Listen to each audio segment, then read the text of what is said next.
Aku udah ingat semuanya. Nggak pernah menikah. Kepala Aksa terkena benturan keras membuat Aksa mengingat semuanya bahwa ternyata Amira adalah istri sahnya.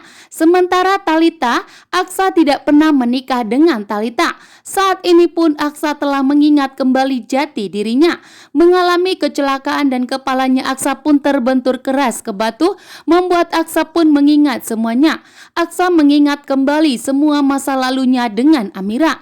Dan di sini pun Aksa langsung kembali ke rumah. Aksa pun begitu murka dan marah besar kepada Thalita yang sudah menghancurkan rumah tangga Aksa dan Amira. Bahkan di sini Aksa pun begitu marah besar kepada Thalita karena Thalita selama ini telah membohongi Aksa, mengatakan bahwa Amira adalah wanita yang licik dan jahat. Namun ternyata dengan tegas Aksa mengetahui bahwa ternyata Aksa tidak pernah menikah dengan Thalita, membuat Thalita pun begitu terkejut bahwa saat ini Aksa telah mengingat kembali yang dimana ternyata istri sahnya adalah Amira, bukanlah Thalita. Aksa pun tidak terima. Aksa pun langsung meninggalkan Thalita dan akan mencari Amira untuk mengajak Amira dan Dirga tinggal di rumahnya. Sementara Aksa akan mengusir Thalita. Aksa tidak akan membiarkan Thalita tinggal di rumahnya. Sehingga ketakutan Thalita pun terjadi saat ini karena Thalita akan diusir oleh Aksa Rahardian. Karena Aksa mengetahui bahwa ternyata Thalita bukanlah istrinya. Thalita pun tentunya mengadu ke Pak Bastian bahwa saat ini ternyata Aksa telah mengingat kembali. Ingatannya telah sembuh. Bahkan Aksa telah mengetahui bahwa Aksa tidak pernah menikah dengan Thalita. Bahkan istri sahnya adalah Amira.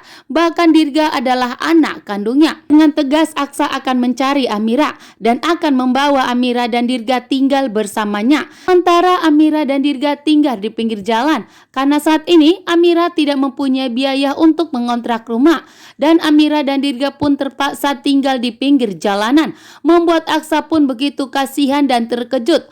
Aksa pun meminta maaf kepada Amira atas kesalahannya yang telah mengkhianati pernikahan mereka. Namun dengan tegas di sini Aksa memberitahukan kepada Amira bahwa tidak ada tujuan Aksa untuk melupakan Amira. Jauh di dalam lubuk hatinya Aksa, walaupun Aksa lupa ingatan, namun cinta Aksa untuk Amira begitu kuat.